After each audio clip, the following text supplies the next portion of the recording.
Tonight, Jonathan Cohen. Hi, Jonathan. Hi. Suzanne Michael. Greg Andrew will be here in a minute. I'm Dulcie Mandalapoma, Superintendent Amy Doyle, Laura Taylor, our Business Administrator Extraordinaire, Jody Condon, our Board Secretary, our Student Reps Lucy Beardmore and Kipling Hedquist, and Matt Stone, who is running technology. If everyone could please stand for the Pledge of Allegiance. I pledge allegiance to the flag of the United States of America and to the republic for which it stands, one nation, under God, indivisible, with liberty and justice for all. Okay. We have one set of minutes to approve for the January 20th meeting. Do I have a motion to approve said minutes? So moved. Second. Go first. Okay. Any discussion? All right, all those in favor? Aye. Aye. Any opposed? Great. Okay. We are now at the first public comment portion of the evening. If you would like to come up, please come up to the microphone. Please state your name, address, and we ask that you keep your comments to 3 minutes. Okay. All right, student reps. Here we go. First of all, people might have caught this before, but Kip Hedquist scored his 100th goal last weekend. 100 points. 100 points, yeah. Yes, Yes, 100 points. it's a big deal. Yeah, exactly. He has a cake in front of him, which is great. Thank you, guys. Nice work, Kip. Okay, what do you guys want to have for us? All right, we got a bunch of updates today. So at the high school, we're into the second semester. We made it through midterms. It was pretty drawn out this year with the snow day and the delay, but overall, pretty good response by the administration keeping us all on track, and we're into the second semester. For sports, all the teams are faring pretty well. Girls basketball is 10-3, boys basketball 11-2, hockey 10-1, and then both ski teams doing well, and also both middle school basketball teams have made it to the postseason tournament. Boys have a home game this week, and then girls are away. For Nordic, both the high school and the middle school teams had a series race at Waterville Valley over the weekend, so that's like across divisions. They both did pretty well. Middle school especially, they have a huge team this year. I heard they actually beat Holderness, which is super impressive. So yeah, they're doing great. For basketball and hockey, both teams had Best Buddies recognition nights, so that's, I believe I mentioned that group at the last meeting, but they work to sort of promote inclusion for kids with disabilities in our school. The Best Buddies got to join the handshake line at the basketball game, which I thought was super cool. Last week was also Hoops for Hunger, so that's an annual tradition with the basketball teams. They raised over $1,200 and 200 food items for the food pantry, which is super cool. And then also, we have a new three-pointer record for girls. Lexi Corbett scored 7 three-pointers in a 24-point win over Raymond. And then last sports update, last Wednesday was the Capital Cup for the Alpine team. It's a unique race because both the girls and the boys' scores are combined. We won for the 4th year in a row, so the trophy will continue to live at the Everyday Cafe. We also had Sam Chapin and Marcella Guadagno with podium finishes, so they kind of led us to our win. We also had 2 whole students in our student section, so that was really cool. Yeah. Yeah. Freshman Sam Chapin, by the way, youngest of the Chapin siblings. So, yeah, they have some skiers for sure. Moving on to the middle school. I got a lengthy debrief today from my little sister. A couple things. A few meetings ago, I misspoke and said that their goal was to read 1,000 books. That's stops as Rob gets up on. Miss Gaddy's the expert, so. Sorry, yeah. I know it. Sorry, Miss Gabby. Yeah. So I said their goal is to read 1,000 books. However, their goal is actually to read 1,600 books, and they're over 800 at this point. And some other news, I heard from various students of Annika's friends that they have this new lineup of lunch items now available at Maple Street School that varies from what was before just pizza offered on Fridays. And there's also like a deli bar and some salad options, which they were quite enthusiastic about. And lastly, I heard that the student council at Maple Street School has set up a school store to help raise some funds for various things. And then shifting to Harold Martin School on Thursday, Luce and I will be visiting there with Principal Brown and get a look at that and hopefully get a sit in on some lunch, talk to some kids and see what they have to say. So I'll report back at the next meeting. That'd be great. Thanks, Yeah, guys. tomorrow we're also presenting the security redesign presentation to the Student Leadership Council. This is Mr. Kelly's idea, just to hopefully maybe get some of the class officers to be sort of representatives of the plan so that when people have questions, there's a bigger group of people that can answer. So that should be good. Yeah. Oh, and last thing, tomorrow, just not leave anyone out. With second semester happening again, a bunch of clubs are picking back up, which includes tomorrow is the last regular season math meet of this year. There will still be the state meet. Unfortunately, I will be missing it because I have a hockey game. But full faith in the team that they will have a great time, if not a great finish. But yeah, so that's. Lucy, you're an athlete, right? Yeah, I have practice tomorrow. Oh, man. Wait, and also has the Granite State Challenge episode aired? No. The suspense is building. Yours is later than you think. Okay, any questions for our students? It's like Right. a robust update. That's amazing. Thank you, guys. Had a lot to say this week, so. Outstanding. Okay, cool. All right, anything from the board? So I was, as we've all been thinking about the open enrollment Yep. scenario and the lack of wisdom of understanding fixed costs, I was up in Jackson, New Hampshire this last few days, and friends of mine are well associated with Jackson Elementary. So if anybody really wants to understand the terrorizing concept, Jackson Elementary has about 30 students, 18 staff, and their per pupil cost is $50,000. So they could get whacked with $40,000 expense, and that does not travel with a student. So I know we've all gotten lots of letters and requests to send commentary, so let's keep that drumbeat going. This is an exceptionally bad idea at so many levels, but $50,000. Yep. Wow. I'll do it. Thank you. Anybody else? Just want to apologize for being a little late. I have to go from Nordic practice to child pickup, and I just can't quite make it here by 5:30. All right. So just wanted to apologize to the board for that. Awesome. Do you want to do student highlight? Very excited. We are really excited. Ms. Gaddy, do you want to come up in front? I want to have Mr. Okay, Mears. Mr. Mears. We are so excited to have you here tonight. We have members of the cast of Once Upon a Mattress. Yes, we do. Do you want me to use this or? Sure. It would be great so that people at home can also hear you. Oh, or at home too. Hello at home. All right. My name is Paula Demers, and I am the director. I have the honor of being the director of the musical at Hopkinton High School. It means a lot to me. I'm an alumni, so it's just very special to be in that space and to share my love for theater.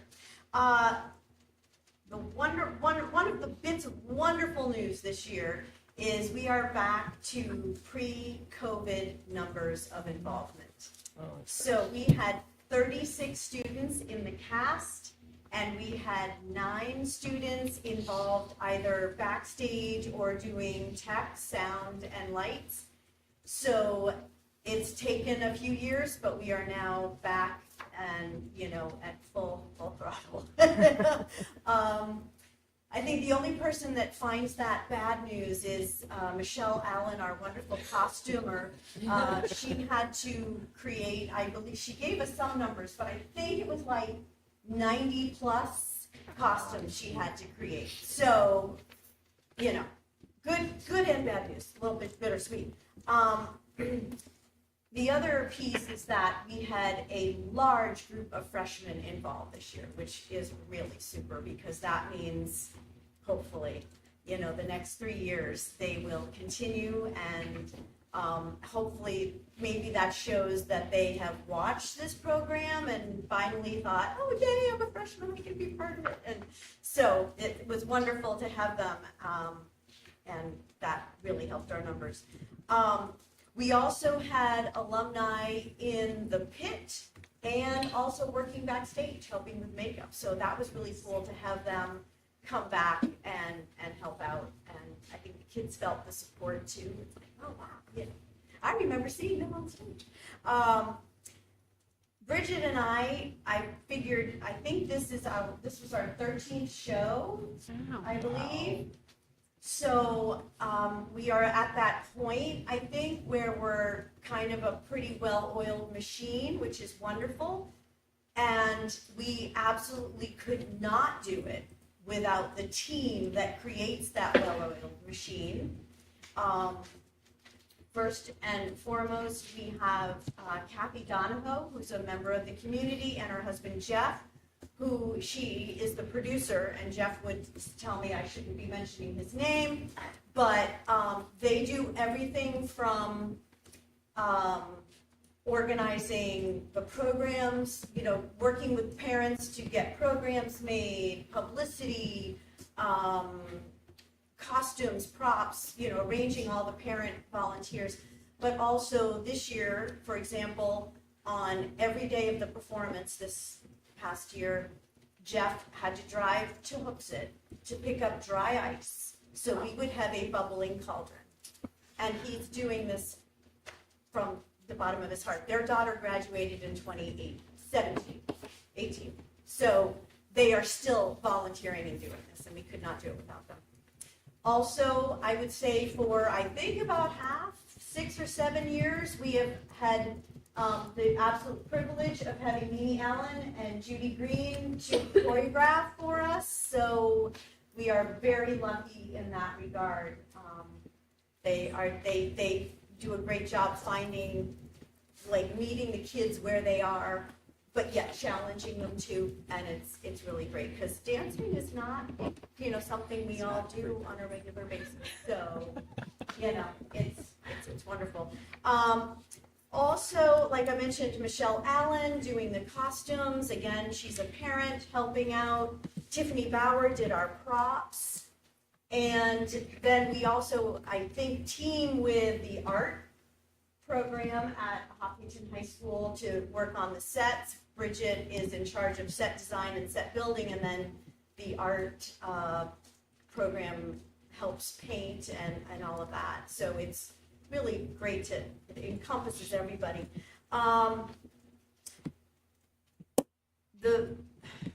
We are just so touched, so happy, so honored to have the support of this community. Our shows are always, and I mean always, well attended. We will sell out. We will have to turn people away in years past. Just the support from the community is amazing, and it just speaks highly. And I think it sends a wonderful message to the students that you matter and what you're doing is important, and you have,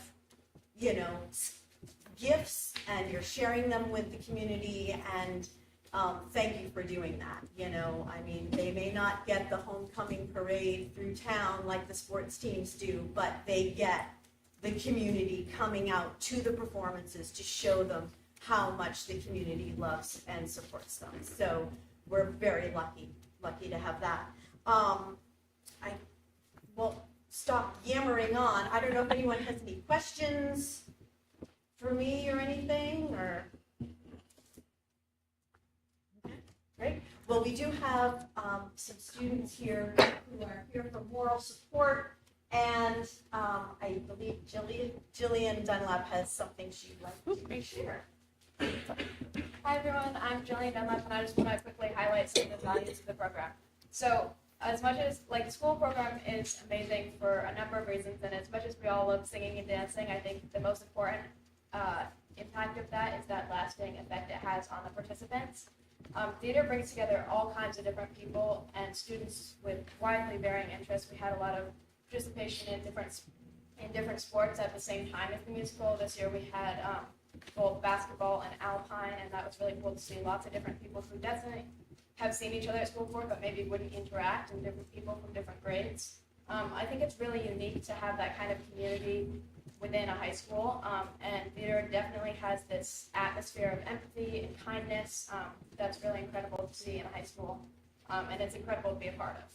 Additionally, our theater department does an incredible job of providing students with skills that will serve them well beyond high school. Performing is a uniquely nerve-wracking thing to do, and getting up in front of people teaches really good public speaking skills and helps lots of people no matter what they're going to do after high school. And also it's really good practice in doing something uncomfortable that you might not expect to do at first. So just to sum it up, the school musical is a really great community thing. It's a community favorite, it's a school favorite, and it provides students with those lasting skills of empathy, public speaking, and kindness.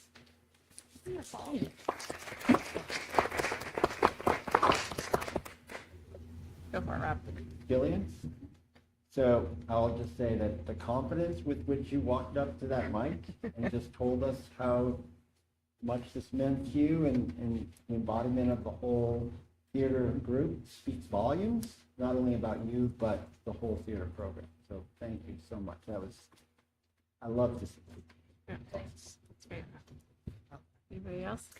Well, I got to see the show 3 times this year, which was very exciting. And one of my kids were in it, and I was told to pass on particular well wishes and congratulations to all of you. I think that as a community, I know that you said that you feel very lucky. I think as a community, we are exceptionally lucky to have such an amazing program at our school. To go back and see the level of costuming, the level of choreography, the level of direction, the level of musicality that these students are exposed to and led through with such care and professionalism, it is astounding, and it is months of work. It is not short at all. I know Friday was sold out, and even in absolutely terrible weather, people were willing to brave the roads to come and see a fantastic show with fantastic singing and dancing. All of you guys it was hilarious for folks who didn't have the opportunity to see it. So thank you all for providing your skills to our community. I think we have talked a lot about what makes Hopkinton special, and at the end of the day, it always is our teachers, our educators, and the folks who are willing to step up and work with our students. You, as Jillian so eloquently put, the things that you are passing on, our students will take with them forever, and I really appreciate it. Well, try not to get emotional. There you go. Welcome. So thank you. Yeah. Thank you. I just want to pile on with that. I thought, Paula, I don't know if you and Bridget co-wrote a note, but your director's note was exceptional, talking about the value of theater. That was amazing. She always said, you do it. You do it. I'm not co-signing that, but it was. I just think it's important whenever we can to share the importance of this. Yeah. I think it was amazing. I also think the program was amazing. The headshots were incredible. They were professional grade. Your students should take them with them forever. Larry Bickford has been taking our headshots forever. Yes. We're so happy to have him. Yeah. Come back. It was, Mr. Bickford. Yeah, I think that was amazing. My daughter, who is in Clementine's in first grade, thank you. I don't know, I'm looking at you to tell me. She thought it was incredible. I think one of the things that's amazing is, now I'm going to cry. Thanks, Andrea. This every time. Okay, I'm going to look at my computer. Little kids in this town get to grow up and see big kids coaching. They get to go and see all their headshots and say, she rides my bus, or she is the manager of the soccer program that I got to sit on the side of, or she does X, Y, Z, or all these different things. And it's really amazing to get to watch. I think kids connect with big kids in town and get to look up to them. And Sorry. I know, but it was remarkable. It's so much work. It was so many lines. It was because it's not a short performance. There's a lot of kids in there. You guys did an amazing job. I would never be able to. I can't even remember 3 minutes of lines. So yeah, I don't know, man. But it was. I thought you guys all did an outstanding job, and you should be so proud. Okay, done. Yeah. Yeah, these kids work really, really hard. Yeah. It's not easy. You know, a song goes by in 3 minutes, but the amount of hours that it takes to put those 3 minutes together, these guys, it's just really impressive that they are willing to stick it out and they learn it and do it. Yeah. Really impressive. I also think that everyone should try to memorize lines and sing and dance and move their bodies around other humans. Like, it is a remarkable amount of coordination for, as you said, people aren't necessarily used to dancing and doing voice work. It's a lot to think through. Yeah. Yeah, you've got to have good breath support. A lot of core. And you've got to be fit. You do. You can't be, you know, a couch potato. That's right. Anything else? Okay. Can we take a picture with you guys? Is that okay? Thank you. I was doing so good, Andrea.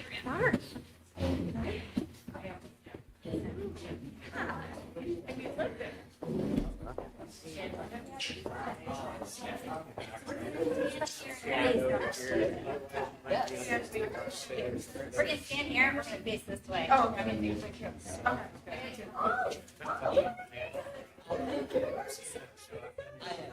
Should be.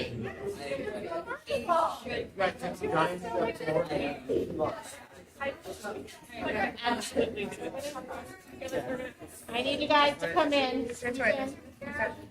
Can your picture better?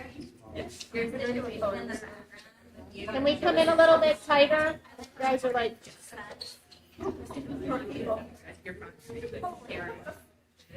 Okay, Dulcie. okay, I'm focusing. 3, 2, 1.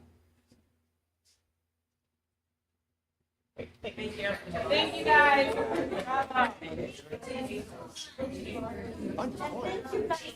Yeah, it was fun. Good job. Okay.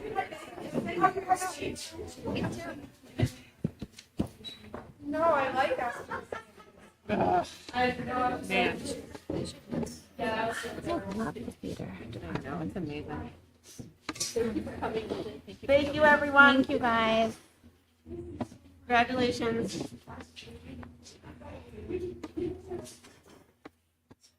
Alrighty. Now, Okay, guys. the last one. All right, next up we have, I will note, we were going to have our new school district moderator come, Mike Rollo, to come and talk about logistics. He has the flu. I would love for us not all to get the influenza prior to budget season, really coming across the finish line. So we will be rescheduling that to hopefully the February 17th meeting, but still on the docket. All right, next up, we have been talking about this for, I think, like 6 weeks at this point, but we are here to talk about the Bishop Brady Hopkinton Collaborative Football Team Vote. There's a few documents in here. There's the MOU, which has been revised and updated. Amy put together a memo talking through some keynotes, also talking about the anticipated costs after the end of the 2-year freebie period. Is that accurate? Yes. Which will be $500 per student. There are linked public comments, I think, that people will be able to see online. We got a number of letters from both students and parents. Yep, they're linked. Thank you, Jody. So people can review that. But we wanted to talk through, I think, where we are and how everyone's feeling about it. So with that, ta-da! What does everyone think? Can I add? Yeah, go I know ahead, Jonathan please. had That'd a be great. couple of questions. I'm sorry that I didn't do around That's okay. insurance. That's all right. I did check with Laura, and she did say, hope I get it right, it doesn't change, the general liability will not change. It just. Premium primaries doesn't would- change. It does not change our premium amount. Okay. So it's not something new in addition to with football. And then if a student doesn't have health insurance, there used to be a company that we could go through them to get that student health insurance. What we do now is we try to work with the family to get them connected to resources. There could be a reason that they don't have health insurance. Perhaps they're eligible for Medicaid, or there is a low, a lower option. So there used to be that they could get health insurance through the school, but Laura said that that company no longer exists. So we do help families navigate if they don't have their own private insurance. Did that answer your, so there's no way to give you a cost? It does. I'm just looking at the the actual memorandum of understanding, and what it says on page 2 is both parties shall offer student health insurance to the students. Right. So it strikes me that we cannot comply with that because we're not offering health insurance. Right. So I That's should what- modify that. I mean, before we that's what sign. jumped out at me You got it. about that, because we don't want to enter into an agreement that we're in breach of. I will change that before anyone signs it. I mean, depending on what we all decide. And the, just for the cost moving forward, for uniforms and equipment, is that included, do we know, within the $500 per student fee, or is that in addition to? Because it says any shared purchases are determined annually, but I know that for, like, not unlike a lot of sports, but the football has a pretty significant protective gear component, so is that in addition to the district-wide thing, or would that be students? Yeah, so what Dan has said is these first 2 years, we know that there would be no cost to Right. us. As we get closer to having to renew, those would be the kinds of what things that would come up. Okay. I do think that they would have to purchase new uniforms at some point with the collaborative name if we continue to go with them. I think for next year, the uniforms would just have Brady on them. But I think in it might be, I think it's 3, we would be required to purchase uniforms that are similar to what we have with With Star. John Stark. And then we would have to talk about the cost. Is that something that they're going to absorb? Is it in addition to what we're already paying? I think those are unknown costs that we would have to work out, if and when we decide to sign an additional agreement beside this first 2 years. Okay. And then just one more is, what is so may contribute proportional coaching stipend support if mutually agreed. What does that mean? So when I've talked to Dan about it is, and we've done this once this year where we would just have a lot more students that would sign up, or we may have a student that requires additional support. If we're sending, students there that would be above and beyond what their coaching staff could absorb, we may have to add a stipend to our Schedule B. What would that number be? It would be commensurate with what else we already offer. There is a formula that we go through the HEA, and it would have to go through that process. No, what I mean is what number of students would trigger that? It's a good question. Right now, he said that in his earliest, asking kids if they're interested, we're looking at around between 25 and 30 kids that are saying they'd like to know more. For football? For football. I mean, we don't think that many kids will sign up. Some kids have never played before, some that don't play a fall sport. And I think because it's new and exciting, they want to know more information. When I asked Dan, how many do you think will sign on? I think we're looking at between 10 and 12. But I can ask more specifically, Right. when would we need to add another coach? Right. But And that what would would the again be number in that be? 3rd year. Yeah, and so that wouldn't be until the 3rd year. Right. There's So no cost regardless, to us. we could have 25 kids sign up and we don't have to deal with this until 2 years. from Right. now. And that would be, this agreement at this point would be a 2-year commitment. 2-year commitment, this season and next season. And then by April, I think I put it in my FAQ, that they'd like to know by October 1st of 2027. And that is because they start to make the fall schedules for that next season, for the fall 2028. So we would have to know October of 2027 whether we would continue in the agreement or not. But if we do enter into this, it's a 2-year commitment. Yes. We can't pull out after a year. No. Okay. And that's really because they're depending on us. I did meet with Dan this morning. They have created schedules. Yeah. They are, Yeah, I just want to get my head around what we're deciding. Thank you. All right, other questions, thoughts? Is there,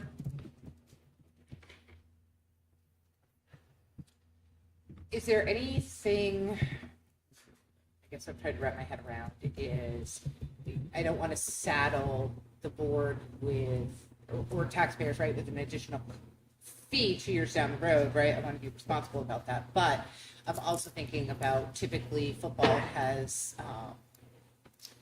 robust fundraising. There's because it is large groups. Has there been any conversation with Brady about, do they have an existing boosters for football?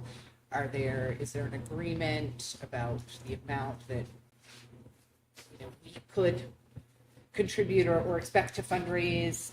Do they have an existing kind of mechanism for that? And then I know like technically for salaries, we would have to budget for it, but is there a way to offset the cost through team fundraising, things like that? Absolutely. I know that Brady has, I don't know if they have football specific. I think it's similar to ours. Like there's a booster club and they raise money for all sorts of things. One of the things that Dan and I have talked about is if students want to play football, our athletic fee right now is $100 regardless of what sport you play. One thing that other districts are doing is for the more expensive sports, football, hockey, they have a higher fee. But then coupled with that often is some type of a scholarship program if you have students that want to play football and can't afford it.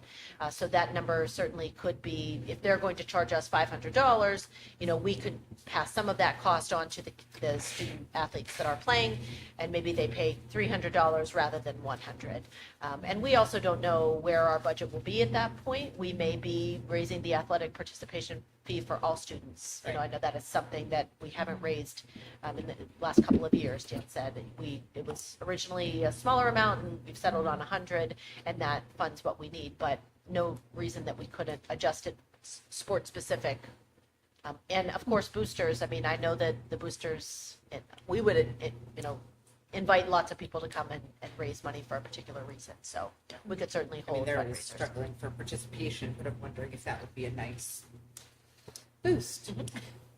Booster. If they knew also like the expectation. I know we have, so at the college level, I will say that, lots of stuff is paid for, but I know in my experience, Madison has like an expectation to either raise a certain amount of money or fundraise through, so either I can write a check or she can get herself to hockey games and work concession and kind of earn her fees. So that would be interesting to sort of see how the kids could sell enough wrapping paper to offshoot It's their. kind of similar to what hockey does. Hockey has to fundraise heavily.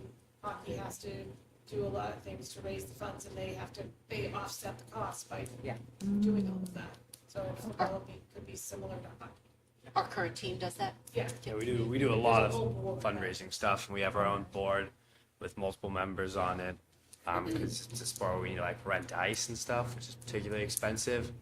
So it's like not enough just to have the normal costs. But they do a great job. All sorts of different fundraising activities, from like a mom's fundraiser before the season starts, often like a lottery drawing fundraiser, as well as this other one on this app that we're using this year, like sends out fundraiser text this year that I know John Stark is a big proponent in. So, but yeah, and Get them. yeah, exactly. Yeah, and it works. It raises money and allows us to be competitive, get all the practice time we need, and also the gear we need, and subsidize the kids who want to play sports but might not have the financial ability to, given their state. So. Kip, how does it work? Is it each student is it responsible for raising X amount, or is it the team has a number they're trying to get and that's what everybody works toward? So the numbers themselves aren't always like revealed to us, but typically it's both, a mixture of both. So in this like app one that we're using, I think every student athlete was expected to raise like $400 or something in it, this fundraising thing. But then other times it's more just like we want to sell X amount of mums, do your best, do as many as you can. Or another big one we do is we sell advertisements in. We have a like Program. a booklet thing. It's a program. A program, yeah, exactly. That's what it's called. I'm blanking on the word. Thank you, Jody. Though, no, I appreciate it. And that's one of our biggest sponsors too, because we go around to local businesses. They purchase advertisements for it, and it's a way that the community really does like show up for us and show us their supports. And Sell a lot of gear too, hats. yeah, exactly. Scarves, all that kind of stuff, the shirts and stuff. And football's kind of the same draw. Like people want to wear the shirts, people want to wear the hats. So we sold a ton of. Yeah, hockey gets like great turnout too, and given how popular football is, I can imagine it'd be quite similar in that aspect. So It's helpful to know that we already kind of have like a model in place that it sounds like some students and parents are familiar with. yeah, I also, Kind of looking to both of you because you both seem aware of There's it. a large group of hockey players, and it's a very good structure in place that's been doing it for years. So Okay. I also can't we've raised a lot imagine of money.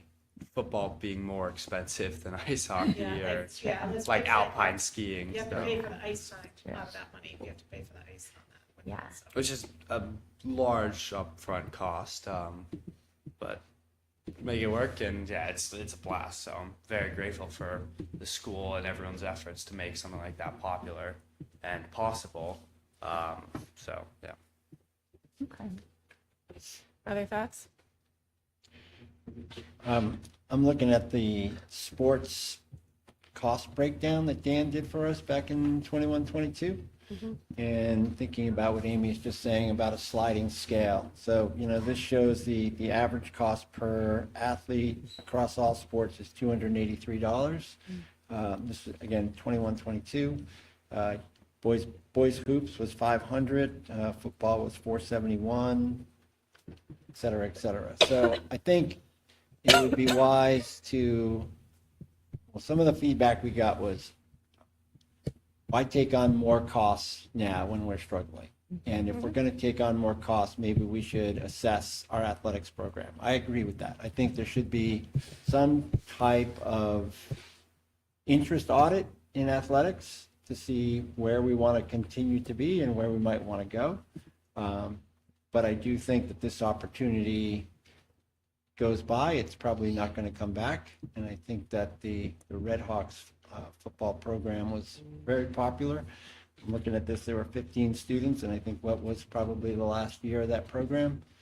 So I would certainly support it. I would also support the board when I'm sitting in from another perspective, looking at sliding scales for athletics. That I think that's dead on, Amy. Having a flat $100 fee doesn't really make a lot of sense when you have certain sports that are going to be more costly than others. And the willingness for people to raise funds, even if it means, a job. Sorry, I had to get that in there.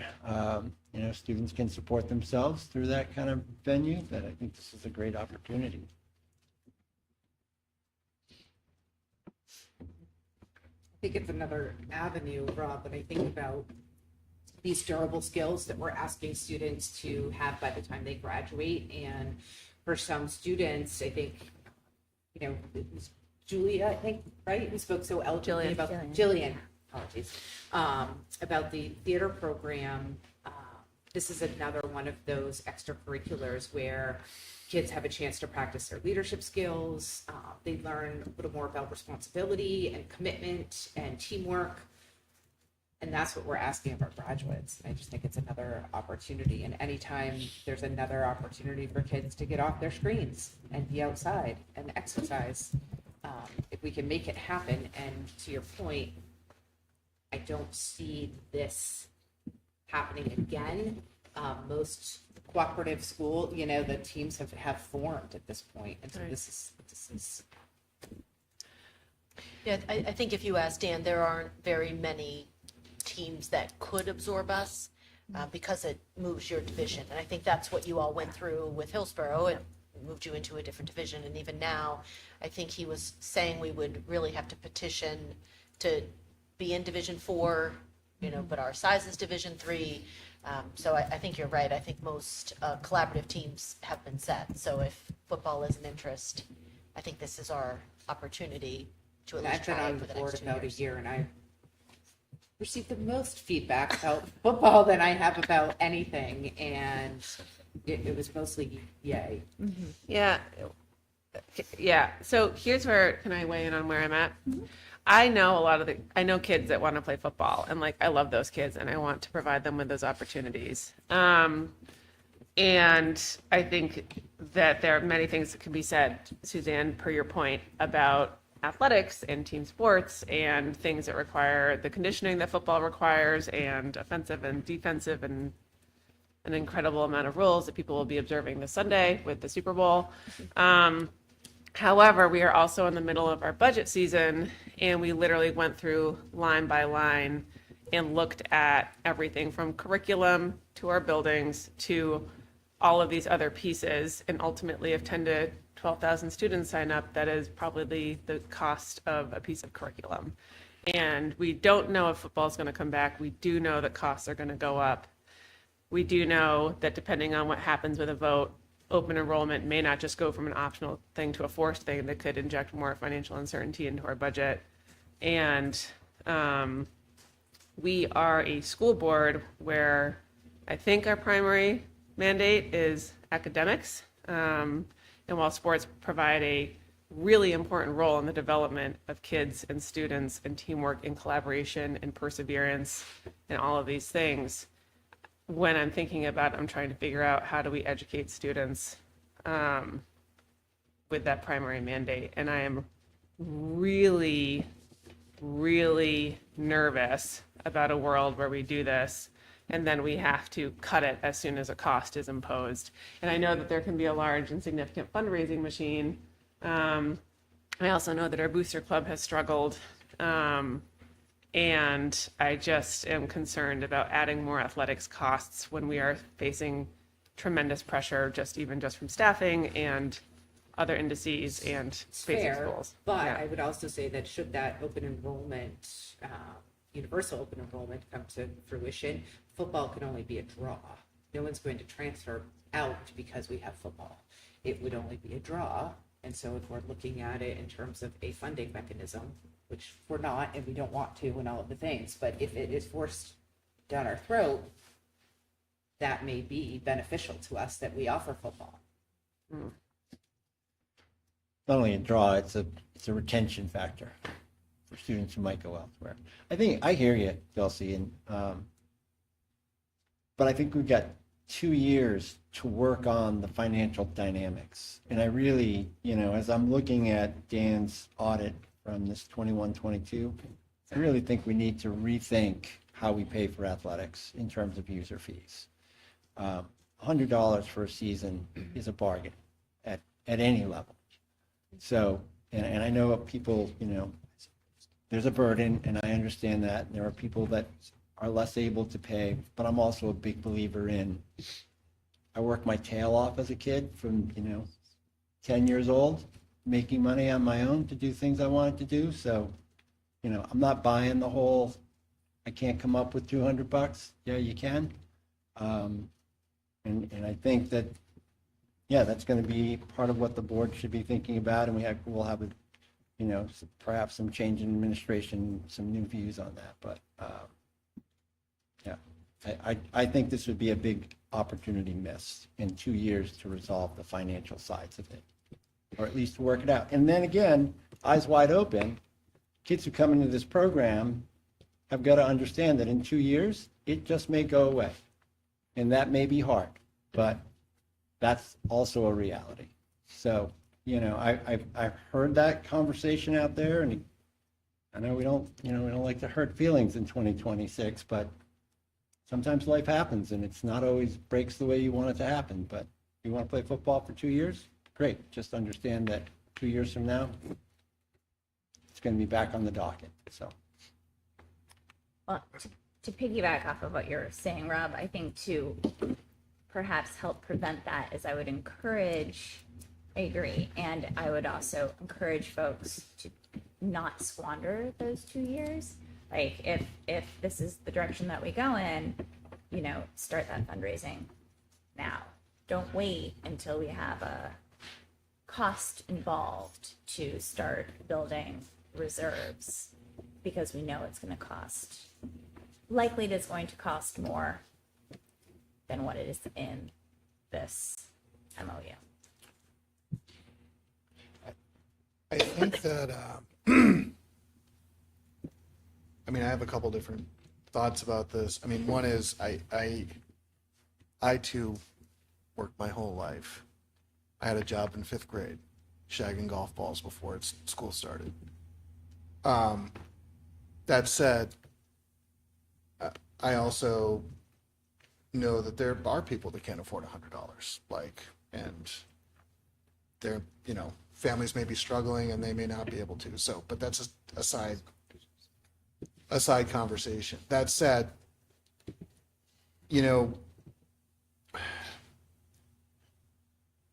there are a lot of psychological studies that say it's less painful to miss an opportunity than it is to have something and have it taken away. And so I say that only because, to your point, academics first. And if we're having a really hard budget year next year or the year after, then, and there's a bunch of costs associated with this, then that to me is something that's going to be ahead of other things in terms of cuts. And so when I look down the road, I'm just concerned based on how hard we work the budget, how close we try to cut things to the bone, how folks in the community have difficult time. We hear all the time with the costs, and the state appears determined not to increase funding. So these are different thoughts that are percolating in my mind as I consider this. On the other hand, it is an opportunity, and it's an opportunity to serve students that there's clearly desire to do it. And at least for 2 years, it doesn't cost us anything. So these are the things that I'm struggling with as I think about this decision.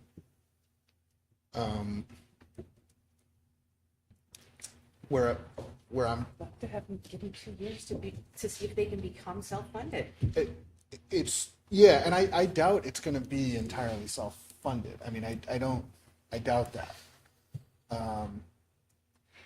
But that doesn't necessarily mean that we can't have it part of our budget and that it wouldn't, wouldn't necessitate or deserves funding. I'm just trying to talk about the different things that I'm thinking about, pros and cons, as I think about this decision, because for me it's a tight one. I will say that I'm leaning towards supporting, but I have serious concerns about what the board might be dealing with in 2 years. Yeah. I think that's. I think the only, go ahead. I just want to be clear. I am not being disrespectful to families who might struggle to pay that. I grew up in that family. That is exactly my point. Yeah. If I wanted to do those things and I was going to turn to my parents, it was not going to happen. It was, you work summers, you do what you need to do, and that's going to make it happen. So that's where I get kind of like, mom and dad don't have to pay for everything. Right. Yeah, and I agree with that completely. I think the last thing I want to add to this conversation, just for the sake of the record of the conversation, is some of the feedback that we also got from the public was about the structure for which we think about adding new sports or looking at opportunities, whether it's inclusive sports or the number of kids who might roster or gender equality across the opportunity or XYZ. And this strikes me as a wholly opportunistic thing, and it's clear that there's support for it, but I do think that as a program, we do need to be thinking about how are we evaluating these opportunities and what are we doing? Because as a public school, there is a utilitarian aspect of what we're doing where we try to do the most good for the biggest number of people. And I want to make sure that we are actually taking that framework and applying it to our athletics program. And there are opportunities that we could do or not do or change or not change. And obviously, athletics are malleable and people's interest in sports changes over time, but I think it's worth noting for the discussion. Okay, So to move this forward, I'm going to go ahead and make a motion to accept the Bishop Brady Hopkinton Cooperative Football Team MOU with the discussed revisions. That's Great. it. That's my whole motion. Second. Okay. I'm going to offer my So we final can discussion discuss. point. Yeah. Okay. My final discussion point before we vote is that as a human who clearly cares about the opportunities that we're providing for the children in our town, I very much want to support this. As a board member who is pretty remarkably nervous about where school funding is going in the state, from a defensive tactic, I just don't feel like I could in good faith do it. I do hear what you're saying, Suzanne, right? And I hope that, I'm guessing where the vote's going to go, and I really hope that these kids make the most of it. And I do agree with you, Jonathan, that it is having opportunities is a tremendous thing, and that's what we are here to do. But I just am hung up by costs that we know is going to be really, really hard in 2 years. So that's it. Any other discussion? Are we ready for a vote? All those in favor? Aye. All those opposed? Okay. Motion carries. All right. I hope the football kids make it happen. Their eyes, full hearts, can't lose. It's the way to do it. All right. Thank you, everyone. That was really helpful. Thank you to Dan. I know that was weeks and weeks of back and forth. This was, our thing. Okay, great. Next up, I'm opening up my agenda as I close it out. We are going to talk about, budget documents. All right. Laura, prepared the budget snapshot. Do you want to walk us through this your version? Keep it. Happy 100th, Kip. Have fun babysitting. Oh, man, he's late. So if you remember, the budget snapshot I have inherited from Rob, and I've received the successful porch pass notice. So I'm pretty happy about that. Still waiting for you. So our snapshot really goes through, Spreadsheet. there's two sections to it. There's the expenditures, there's the changes on the top. So expense changes, the increases across all of our funds. Remember, we have 4 different funds that make up the operating budget. And the snapshot is all about the operating budget on the top. And then we take our special warrant articles, which are those CRF, capital reserve funds, expendable trust funds. Those are our special warrant articles, and they're at the bottom. So we go through that. Unfortunately, this year we're facing a $170,000 revenue loss due primarily to state aid. We also have not determined fund balance at this point. So right now we have our use of the contingency fund for $400,000, and we are putting, as of right now, $25,000 into warrant articles. So the bottom then goes through the individual tax increases by article. You can see that we are mirroring what we did in 2025, which is why there is no increase on the budget side, or the net tax increase essentially for all of our special warrant articles. It is 0 because it's already in the tax rate for this year. Yep. Thank you, Laura. I think it's wonderful. Thank you. Mm-hmm. Oh, and then the bottom, of course, goes through the home assessment. Yeah. Those are estimates for what your tax increases would be for each of the individual articles. Certainly, if your home is valued at something higher or lower than what is here, adjust accordingly. Can add the 2. Yeah. Or delete. You know, I think it's awesome, Thank you. Rob. And we've talked this to death, but one thing, looking at it on one page, it's like on the one hand, the special ed expense going up almost 300,000. On the other side, the special ed revenue from the state going down almost $90,000. Mm-hmm. Like,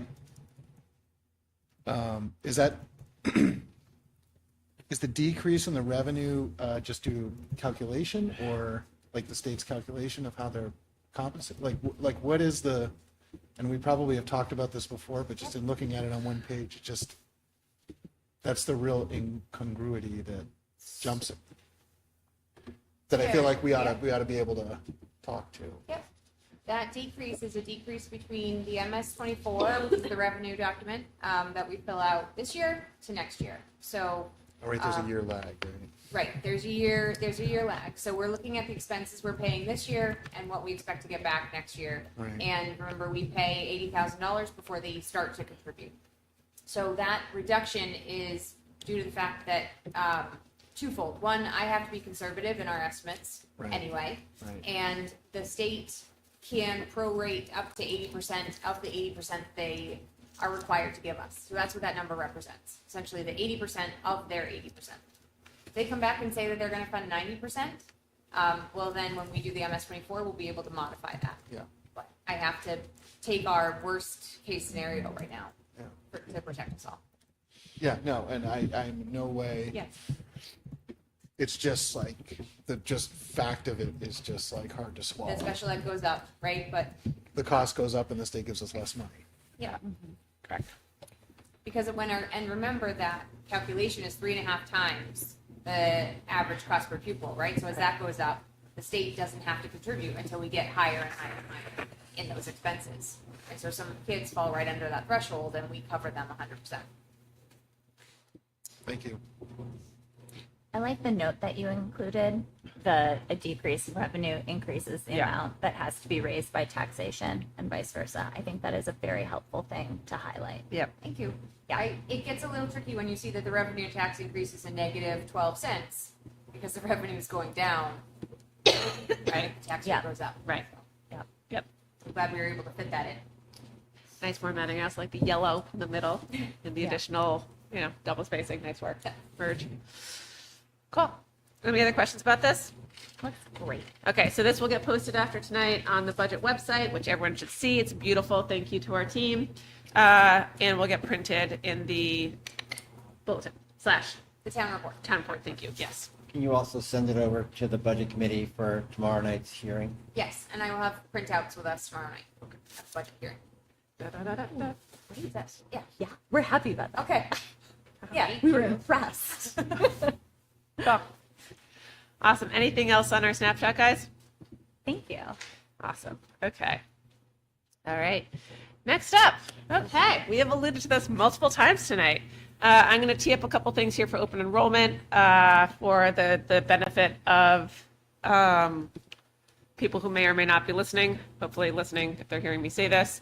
Over the last several weeks, we have been talking about open enrollment. We introduced this in December saying that we would be talking about it in January. And then 2 weeks ago at our board meeting, we said we would be finalizing our warrant article language at this meeting because we have to, if we want to be able to have a public hearing, we want to finalize warrant and have a public hearing on this topic ahead of school district meeting on March 14th. So we are in the point where we're going to do this. Open enrollment, as a reminder, it would, as it stands right now, would be a district by district decision, effectively, that would either let students leave to go to another district, and we would pay some portion, some majority portion, 80% of that outgoing tuition, or students would come in and the sending district would pay 80%. There is some lack of clarity around special education, transportation is not provided, et cetera. Then last week, the Senate passed a bill that would basically force this to be mandatory across the entire state, that would basically take the decision-making ability away from the towns and have it be a statewide effort, fast-tracked it to the House, where the House would then concur and then go straight to Senator Ayotte's desk. That got delayed today, late breaking this afternoon. They will vote on it potentially next week. I can continue to explicate, put pros and cons, but there is a good memo that is available. But some of the things we put together is Amy worked with our attorneys at Waldley Star to think about what we wanted to do. And to just recap the discussion 2 weeks ago, we had proposed advanced studies. We talked about AP, we talked Yeah. about our entrance criteria, and really what you're noticing is that most school districts are just trying to keep it really simple. Because one of the things we would have to do, and I know there's a lot of if this happens, then we have to do this. Right. So that is complicated.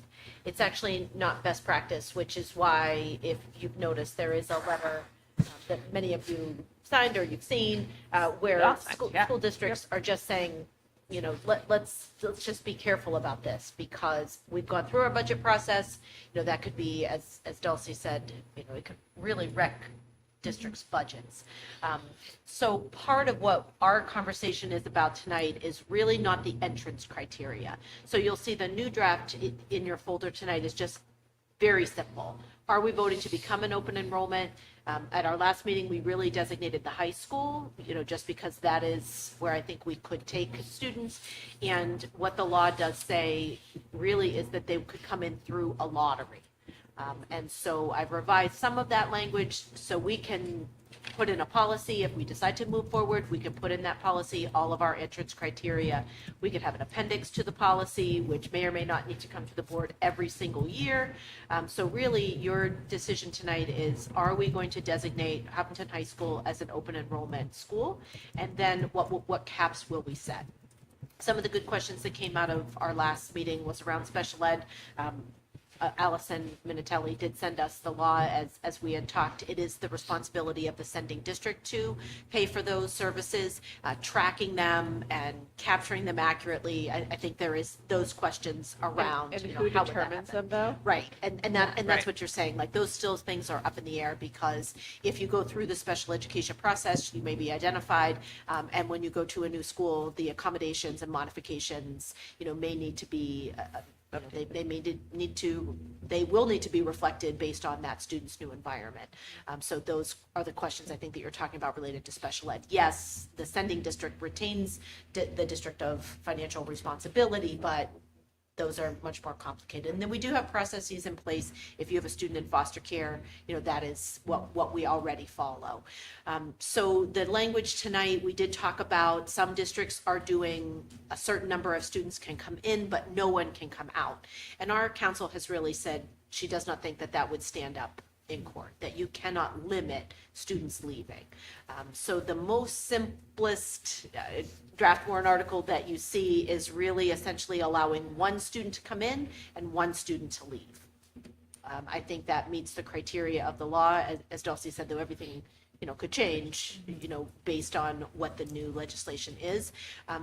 Allison also just advised us, and, you know, we're all, you know, you really have to make the decision based on the information that you have right now, and that could change. If something does come up, I would see us having to schedule an emergency meeting. Yep, we're meeting on the And 17th, that yeah. would just put that on everybody's radar. I think if we decide tonight to move forward, we would have a public hearing before our next meeting, and, you know, the community could come and ask questions. As you can imagine, this is a really complicated topic. You know, districts are really struggling with the revenue aspect of having students come, but then also essentially, you know, devastating other local public schools doesn't always sit well with elected officials like yourself, that, you know, you're not here for you know, you're here because you want to provide a public service, you want to serve your community. So that's in and of itself, you've got a very short warrant article. What we are trying to do is really protective, and then why this matters. And then accompanying that, Laura had put together, because as we've talked pretty much nonstop about this, you know, how do we protect ourselves from these things? And she has some ideas about a trust that you could also consider. So Yeah. I know that Kearsarge and Pembroke have both adopted zero. Is that correct? Yes. I think Pembroke has? Yeah. I thought they were going to accept more. Zero going Zero out. going out, right? Going Zero out, I'm going talking out, about. Yeah, Going going out. out, yeah. And I know from the Monitor a few days ago, I'm looking at it, warrant articles in Pittsfield, Chichester, Epsom, Allenstown, Bow, Dunbarton, and Ware. Do we know what those warrant articles say in terms of how many leaving? I mean, I haven't seen any that have anything other than zero. But I haven't seen both. So why is the advice that we shouldn't do 0? Because really the law, what she is trying, when I spoke to Allison, I just said, I want to protect us as much as we can. The spirit of the law is if you are open enrollment and you want to allow kids in, then you have to allow kids to leave. Yeah, I mean, the spirit of the law, but I mean, I guess my point is that if a bunch of and then I know Concord hasn't decided what they're doing, at least as of the printing of this article, at least as far as the reporter said, Loudon hadn't decided, Webster hadn't decided, Boscawen. So I guess what I'm wondering about is if a bunch of the schools around us are setting at 0, why shouldn't we set at 0? I mean, besides the spirit of the law, because I think we could spend significant time talking about what the spirit of the law is. Yep. I mean, What's that the is for reason you. not to set it at 0? The one thing, if I may add, is that we are actually, because we are doing this later, we already have an open enrollment student who is leaving, so they would. Well, they jumped it. Yeah, Take it was. one. It was also like they was Yes. before this was even a thing. That's not Yeah. a reason for us to change what policy we set. No, That student would be grandfathered in regardless of. Right, so that's what I'm saying, is you choose the one, we have the one already. And we're following the in good faith process of the article. If you choose 0, we still have to pay for that But student. that person They could left change first. their mind. I mean, that could change tomorrow. Sure, we could. I mean, what Allison said in the note back is I do not think a 0-0 model would be upheld as open enrollment. In order for the district to limit the number of students who can attend open enrollment schools in other districts, it must also allow at least one non-resident student to attend school under open enrollment. So that's her best advice. Right, but- allow one student to come in. And leave. Why? I can ask her for a more specific. Just because it's just, I think it's literally just the interpretation of between, right? But, I mean, if other schools are doing it, when we're setting policy, we're going to vote, right? Right. So Yeah. I'm not hearing a good reason. Like I'm hearing other districts are doing it this way, and I'm not sure why we shouldn't do it the same. I mean, if they're not doing it right, then I guess we wouldn't be doing it right either, but Jonathan, do you think that there's any strength in numbers if like we do adopt that 0-0, like if every other district has that policy, then if we're gonna get sued, they're suing 27 districts. And I don't think anybody's saying that they're not taking. Everybody's saying they're taking. It's different amounts that they're taking. I think everyone's saying nobody leaves. That's at least as far as I can Yes. tell. Right. And that's really for you all to decide. Which is why I'm throwing it Right. out here. And you can certainly increase the number that we would allow to come in. I think we could look at particular grade levels. Yeah. And to be clear, I mean, where my head is at, like, I'm not enthusiastic about the idea of schools starting to market themselves to try to take students from other districts. I think it's bad for a million reasons.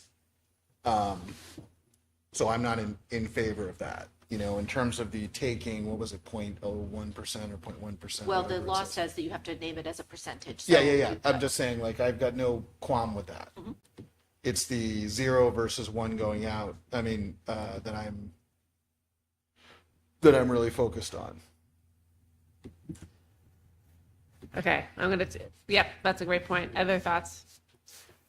I think there's less chance of us being taken to court because our policy doesn't meet the criteria if it's as stated here instead of being 0. I think our attorney's probably playing the safe game. As much as I don't like this idea of open enrollment, I also find it a little bit ethically repugnant to say we'll take somebody, but nobody can go. I don't like places where they build up fences and don't let people leave. It's not really cool. So just for that, I'd say, okay, I'm better with that. And then, the twisted side of the revenue game is why not take more students? This is going to be the new reality. And we can take more and we find ourselves to be an attractive place. That's also an ethically hard thing because I don't want to bring about the demise of some other school district who's, Jackson. Correct. Jackson. Right. Yeah. Right. Any Well, place, really. and But let's just be clear. I mean, students can come here right now, they just have right? to So tuition, we're not, right? I mean, this isn't They can come here and they can pay. And not their students, school and- district right. pay. Right. And students can leave here too. Like, Right. so we're talking apples to apples here. This is This is about the school district on the hook for unforeseen things that could also happen the any time of the state year. fostering education freedom accounts in a new way. Correct. Like that's the bottom line. This is an expansion of education freedom accounts where the state doesn't actually have to pay the cost. Yep, The school district pays the cost, correct. which is about And- as bizarre as it gets. And in the great states state of New where York. there is school choice, I think that either Reaching Her or the Fair Funding Project said this, but in schools where there is school choice, the state funds the bulk of education costs. It does not Vermont. come from local property taxes. Even states like Mississippi, which is at the bottom of the list, does a better job with state funding and is able to make up here. So honestly, it's just it's just going to leave in the same way that we have medical deserts. It will leave educational deserts for children who get born everywhere. In case everyone was unclear on that. So If we adopt this as a warrant article tonight to move forward to the voters, and the governor doesn't buy the game, doesn't sign off, and Yeah. we're in this. Do we then, if we wanted to change the designations, would we then need to wait for the next school district meeting and adjust at that point? I think so. No longer within our, After the school district meeting, if it goes to the floor and it is approved, yes. Because it cannot be, since it's a warrant article, it cannot be amended or correct. Well, You can change the can. number. And so you'll notice in our draft, we put this, the placeholder for this as Article 2, so that if you decided to change some of the numbers, you could then modify the operating and budget. it, You just can't But change you the need to have, pur- but you need to purpose. have Right. the deliberative body get back together again to exactly. change it. So my question is, can the warrant article be written that it's at the purview of the school board to make changes down the road? I haven't seen any that have, like, your agents to expend on a trust or anything like that. I haven't seen any that allow that, because it's really in an RSA. The school board does, if open enrollment is passed, the school board does need to write a policy about it. That's part of it, right? Yes, so And that's that where would you would put be- your right, that's criteria where and your lottery and. I will say also, I just want to add that the current law in its current form says once admitted and unless expelled, open enrollment school pupils need not reapply for admission in subsequent years. So it's the four. So Those you're for the in, fall. you're in. You're in until they graduate, Oh, okay. or in the case of a special ed student, until they reach the age of 22. Correct. Right. That's interesting. I read in a number of places that was an open question, so I'm interested, that's interesting. And they also, one of the revisions is no longer the 80%, it's 100% Yes. of your. That's one of the requested Really? modifications to what's on the House floor now. Yeah. Yeah. It's actually a change to that 80% of the sending district. It's now up to 100% of the sending district Parents. of our cost per pupil. And then if a sending district has a lower cost per pupil than the receiving district, the parents pay the difference. So the parents have to come up with the difference. So if you look at a school like Franklin, who has, say, $18,000, the parents would have to come up with the difference to come here, or they could apply for an EFA. Or we would need to pay up to 100% of our cost per pupil as a sending district. Right. How could they apply for an EFA if they're Yeah. continuing to go to I public didn't school? think the EFAs were, they are good, they are on the table for the difference. I think everything is on the table. Yeah. I mean, I think we're watching like the unraveling of the public school educational system as we see it. So like, I don't, as a philosophical perspective, I don't necessarily, I want to stand with other districts. I don't know that standing, like the 1-1 versus 0-0 is where we're at. But either way, I want to make sure that the governor and the legislative body of New Hampshire hears that this is a repulsive and terrible thing to do to school districts.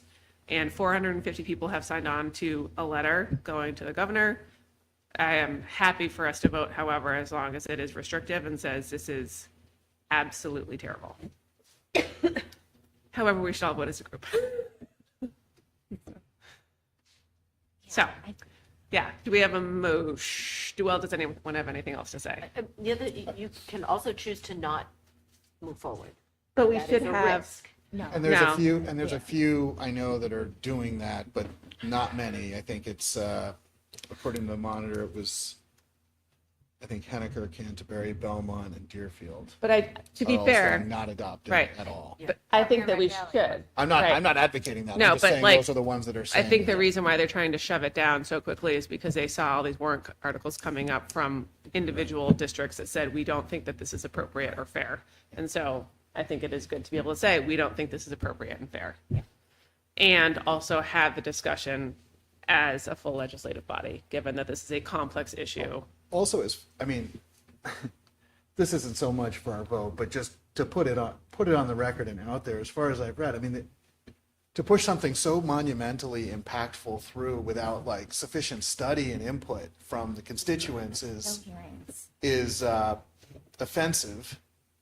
And then to say that it's going to be effective, I believe, in July, as opposed to even kicking it out a year. Right now, no, right now it's immediately. Oh, So I- immediately we're at, Yeah. okay.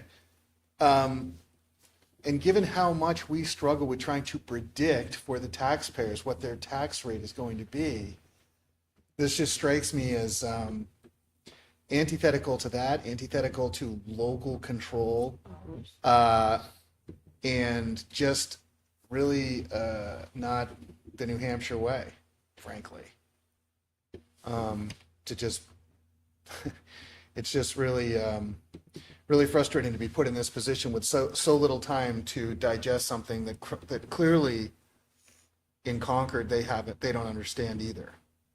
At the State House, yeah. Yeah. Yeah. I'm gonna say Concord in All all right. bodies. Unless anybody has more to say, I would move that we go ahead with the warrant article as stated. The one and One and one. one. The one. I'll second that. Okay. Any discussion?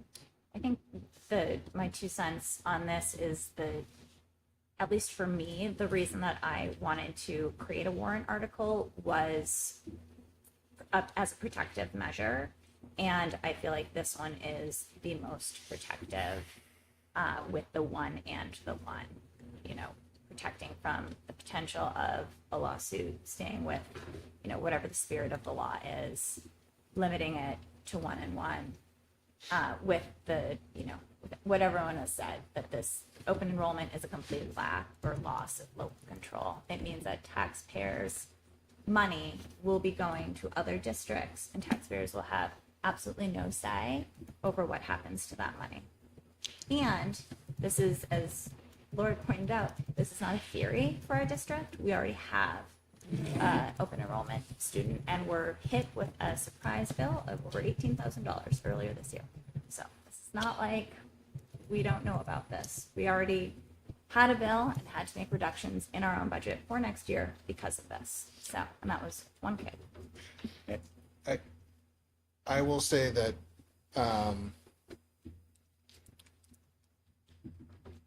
I'll support the warrant as written because I think that it's good for the school board to speak with one voice on this. That said, my feeling is that in terms of our risk of being sued, it's extremely small because I anticipate that, assuming that this passes, it will be challenged in court in a million ways before any school district is sued, is my guess. My guess is that this is going to be jammed in court for quite some time. And we'll probably have at least one more meeting, school district meeting, before those suits get resolved. I mean, look at inspection of motor vehicles. So I'm not too concerned about us getting sued based on this vote, but I do feel like sticking with the other jurisdictions around us and how they're handling it is not a bad way to play it. But all that said, it's outweighed by, overall, I agree with our vote saying we don't think this is a good idea. I think this vote does accomplish that, and I do think we should speak with one voice to the best of our ability on this. So, Thank you. All right. You just have to read the warrant, the sample language. Okay, aloud. so we are voting now to approve the warrant article as presented regarding open enrollment. Shall the Hopkinton School District vote to designate Hopkinton High School as an open enrollment school, permitting the enrollment of one non-resident student through a lottery, 0.1% of current enrollment, and further to limit the number of the district's resident students preschool through grade 12 who may attend open enrollment schools outside the district to one student, 0.1% of current enrollment. All right, all those in favor? Aye. Any opposed? Motion carries. Thank you very much for your work on this. And then do we want to talk about the trust? So the warrant article would be establishment. So there's a few options in here. One is with a new tax impact, and the amount that we're talking about is $25,000, which is about the cost of one student. So the first option, option one, is new tax impact. So asking for this money to fund the trust from the taxpayers. Number two would be utilizing fund balance if we think that we can use fund balance. Number three would be eliminating the tech and the vehicle warrants and instead funding this rather than funding those two things. Minimizing. Thank you. That's right. The vehicle. Yeah, by removing the vehicle.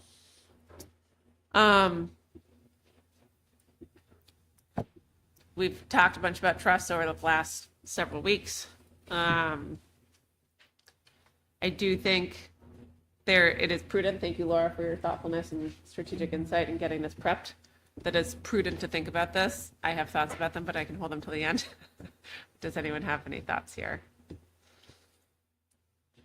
I mean, my thought is that we're going to have to pay, if we were to do this, we're going to have to pay, and by we, I mean we as a community are going to have to pay for the student coming in, leaving at some point.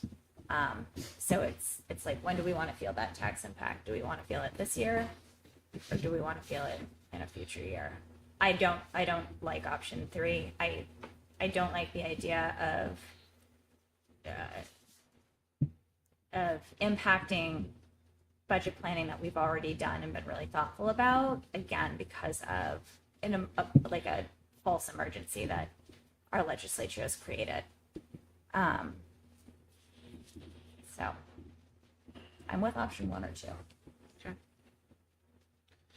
Penelope Palin, I would agree with that. I would love to be able to do option two if we have fund balance. I just don't know, given where we are with the year, if that's reasonable. We could do option one, and then as we move closer to district meeting on the 14th, we have done it in the past where if we think we will have enough fund balance, we can make an amendment ourselves effectively on the floor to fund something from fund balance. It's slightly confusing to the voters, and it's not the cleanest way to do it, but it is feasible. But I have a tough time. We've talked a lot about tech in the vehicles and trying to think about bans for athletics or all these other things we can do to mitigate unknown things. But yeah, Suzanne, Jonathan, Rob, what do we think? And then the fourth option would be just to not do this. And How do we pay for it? correct. So And in then terms we're of gonna- the sequence. Yeah, but Yeah. realistically, that is theoretically a fourth option. I don't advise it, right? But you don't have to create a trust. I think it is beneficial to create a trust. So we currently, in this year's budget, have a line for this, and we have budgeting for that one open enrollment student. I'm just wondering if we're premature in the game to create yet another trust versus budgeting for it as we move forward and figure out where things are going to fall. Certainly appreciate the why of doing it. We did put it in now with the thought that we might need to have it at the public hearing tomorrow night. Yeah. I mean, if the warrant for the open enrollment fails, do we then pull this warrant? Do we keep it regardless? How would that So play out? You have two choices. I did write the warrant, so it is student tuition. It is not open enrollment student tuition. So you do have the ability to use the trust for special education student tuition as well. The idea of it is just student tuition. So you could choose to rescind it, or you could choose to continue at moving forward if open enrollment does not pass or if the legislature does not pass. This is the second year in a row they've put open enrollment forward, and it has gained momentum this year more than it had so last year. I feel like we will be in the same spot again in 12 months if it doesn't pass. Maybe, I don't know. Depends on what happens in November. Which who knows? The idea of the legislature that's out now, if I understand, is to remove any votes that we make on our limits, right? And then we just make it open enrollment. Right. And then we are paying this up to 100% of our cost per pupil Right. to, receiving districts. Right. Okay. Even our current student, we would have to spend more. Yes. than what we put in the budget. Right. So to Amy's point, we have 80% of our cost per pupil in the budget next year But for that the one student, allocated student. but that student would be grandfathered in. They would, but we would have to pay even more than what we have Right, budgeted. correct. If the That's current 100% now, legislation, right? we have to Right. pay 100%. So there's 20%. When do we have to finalize warrants People are going to cost. for legal reasons? So our dead- For notice. we really have until I think the end of next week to finalize warrants in general, but you have to have a budget committee public hearing, Which is tomorrow. no less than 25 days beforehand. So we would have to ask the budget committee to reconvene. So they'd have to reconvene on the 11th, Yeah. right? Yeah, next week. So we'd have to also then meet probably on the 10th. Yes, it is. I mean, not having had the opportunity to, use the budget committee as a sounding board for this and to bring it in new tomorrow night, I think is, in just the clarity of what is open enrollment, I don't know if that's the best scenario. My hope was with option 2 to do both mitigate our risk a little bit by creating this and having a reserve of at least one student, but also using fund balance so that we are not impacting taxpayers further by implementing this at the 11th hour due to legislature that's going. I mean, It's trying to offset and be as fiscally responsible as possible while trying to protect ourselves. we did schedule a meeting for the 11th. So the plan right now for tomorrow night is public hearing and more likely than not, vote on budgets. But there was discussion that if necessary, the vote could be moved to the 11th. This certainly could be one of those things where we would have another meeting, assuming that the public hearing criteria is met when we talk about it tomorrow night. I just feel not great about dropping this in people's inboxes tomorrow after we've done the whole budget presentation and everybody's really comfortable with it. Rob, would you feel comfortable at least letting them know that, so even if they schedule something for the 11th, right now they're targeting that the vote will be the 12th. So even if, I know they have that as a date that they had already pre-scheduled, they would almost have to do what you're doing to have an emergency meeting to add this.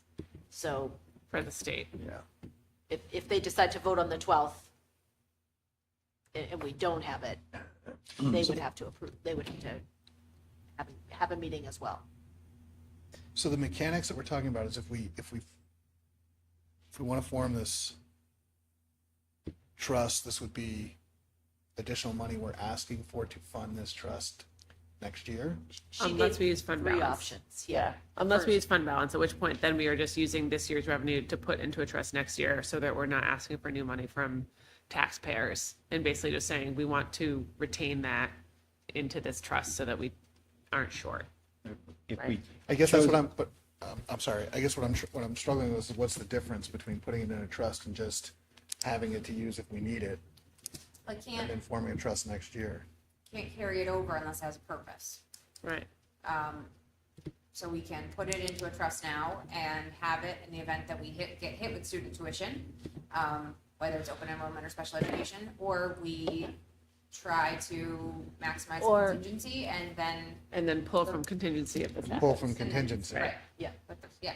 Which is probably, if you wanted to go the best path We just do. with budget, we just try to put it all in contingency, because I would assume it is reasonably unlikely we'll hit the 400K that we're withdrawing this year, right? Right. So that would be okay. I do think That's fine. if that's the case, then I think you need to, I would love it if you would talk about this with budget committee and just say we had this discussion and put it ahead of them for next year. Because I think we need to, if this actually is what's going to happen, we need to we're going to have to park some money. I think, Does that make sense? I think I'll- Do you feel comfortable, if that happened, do you feel comfortable with that? Yes, It's not If you- preferable, it's but, not preferable. If you feel like it's an emergency expenditure that you would consider using the contingency for, I would feel more comfortable with that thought if you feel like it would be something you would consider. Yeah. You know, when we went over with special education tuition last year, we pulled from a trust. That was the idea. So 25 only covers one student, so I understand it's not a lot, just to start it up. I also get that it is a hypothetical legislature at this point. So if you want to pull from contingency next year, if this happens, yeah, we just don't know. All right. do that So instead. some new thoughts or new schematics here. So if we put this forward as option one tomorrow, Yep, we can always do fund balance by the time we get to school district meeting. correct. To me, we're doing this because of the potential possibility that this becomes law and we're stuck with it regardless of what we want. And is that a strategy that we want to take as a town? So the budget committee certainly would weigh in on that, and voters would weigh in on that. Yeah, I mean, sorry, I just saw this. I was away, so I just saw this afternoon for the first time. I would support, let's move ahead with option one for tomorrow night. Okay. Late in the game, I will apologize. We can have a discussion. It can get pulled, but Right. at least we'll have had the discussion Yep, and get feedback as to whether or not we want that, little more than 2 cent tax impact. Don't like doing it that way. Pay for it out of fund balance or what have you, but yeah. And we can thank the legislature for putting us in this position. yeah. I support that. I think it's, if you wanted to make sure you also share the open enrollment memo that you put together a month ago, just because you're gonna have to get that group of people up to speed real quick. I know we're not supposed to be partisan, but I just threw the legislature under the bus. This is not the legislature. This is the Republican majority of the legislature that is pushing this forward. To be 100% clear about that. So it is not the entirety of the legislature. I think that's important to state, and I'm not trying to be partisan, but that's just the reality of what it is. So, when I read in the paper about people who are upset about this and some of the school districts that are showing angst, and then I look at their representatives, say, what are you guys doing? Like, if you support public schools, think about how you vote the next time you vote. Sorry, it just makes me angry. Yeah, I know. Well, it's just a lot at the last minute in a budget process that it's been happening for 6 months.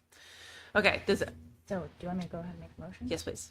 Thank you, I was ma'am. gonna go. That would be great. All right, so I was gonna make a motion to see for, should I just read the whole warrant?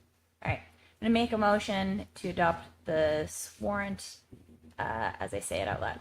To see if the Hopkinton School District will vote to establish a student tuition expendable trust fund per RSA 198:20-C for the purpose of paying out-of-district tuition costs and to raise and appropriate $25,000 enumerated to be placed in the fund, further to name the school board as agents to expend from the fund, majority vote required to pass.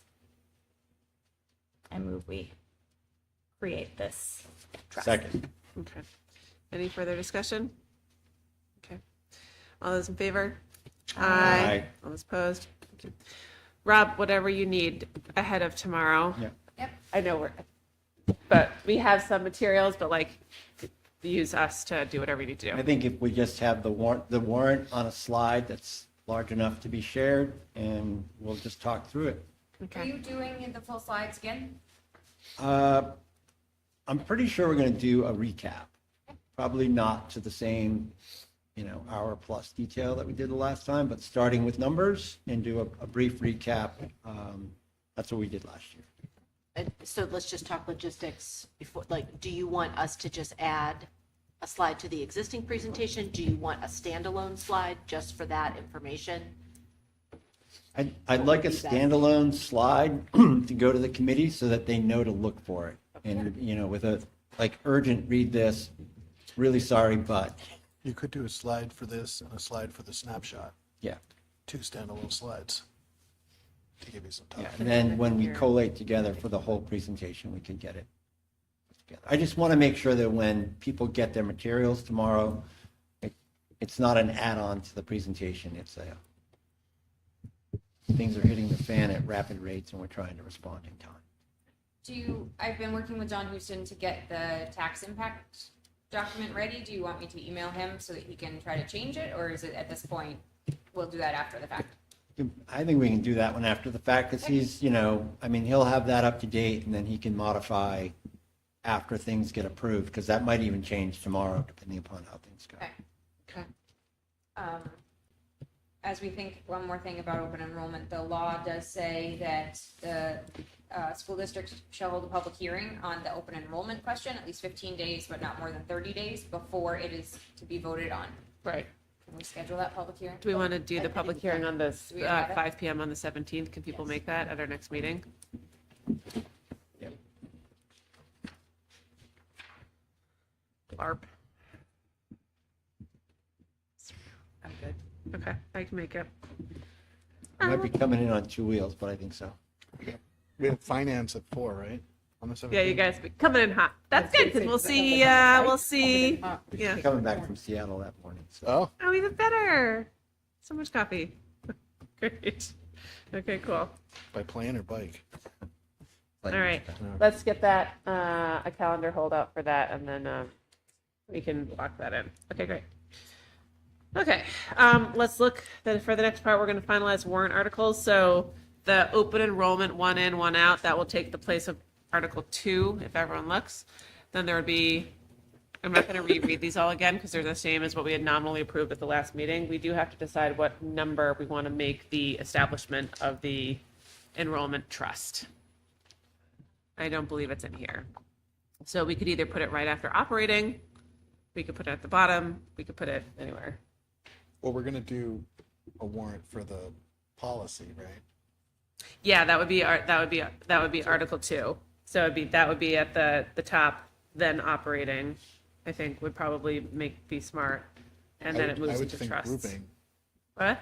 I would think grouping the open enrollment policy and then the trust would make some logical sense. So make the trust Article 3? Moves the budget. I mean, It's if just we're going moves to the talk to them budget about the till- one, we might as well talk to them about the cost. I know, I just get worried about, we at some point you start to lose people and the budget is so important to, Right. Pass. Couldn't we downshift the open enrollment warrant? So the only thing, when I spoke to Allison about it, they're recommending people put it before their operating budget in case there is a major change from the floor. That then you could make a motion to change your operating budget to absorb more costs in your operating budget for open enrollment. Like say that, I'm not saying it's going to happen, Yeah. but someone could stand and say, we want 5 in and 5 out. Right. And then we would have to change But the I- operating budget to reflect 5 rather than Right. 1 student. And the funding Or of the and the trust. funding of the, I was going to say the funding of the trust. Right. Okay, instead of 25,000, we'll say 300. I mean, I think people would be able to follow if we said, here's open enrollment. Now we're talking budget. Like, okay, we've done the 2 big things. Now going back to open enrollment, we got to fund it, and then we just Yeah. talk about it. Just Yeah, to keep the most people there. I mean, I'm just spitballing. I don't feel strongly. I mean, I agree with you too. That was my first inclination, just to group them. If it makes sense to me to have operating after, so to have that before operating for those reasons, that makes sense to me. I like that idea, Andrea, as well. That way, if there's a motion on the floor on the operating to increase it by any chance for expenditures for open enrollment, then we could do, you could think about what you want to do with trust, right. if you want to change it at all. But that way we have the operating budget that goes Set. along with open. Okay, so it'll be Article 1, here reports, Article 2, our open enrollment 1 in, 1 out, Article 3, operating, Article 4 will now become establishment of the open enrollment trust, and then everything will just bump down and we will net We out should call it a student tuition trust. student tuition trust. Thank you. Yes, I'm paraphrasing. And then Article 8 will be replacing school district vehicle, and then Article 9 will be transact any other business. All right? Does that sound good? Yes. So if everyone can follow that, we can get the warrant finalized tomorrow morning for you. But do we feel comfortable taking a vote on the warrant as I just read through it? As presented, discussed. Okay. Do I have a motion to approve the 2026 annual Hopkinton School District meeting warrant as discussed? So moved. Second. All right, any discussion? All those in favor? Aye. Aye. Any opposed? Okay. All right, more fun from our state guys. We're just going to keep this going. I have no idea. And then before I forget, I want to make sure that please remind me after we talk about the mandatory report that we talked through voting information sessions with everyone, because it's not on the agenda. Okay, Laura, can you take us away? Yes. Mandatory report to voters. RSA 189.75 through 78 is complete. We have posted it already today. Here it is. This is the smaller form. This is our tablet idea. We have posted it at Maple Street and at the SAU. Tomorrow we will be putting it at the following locations.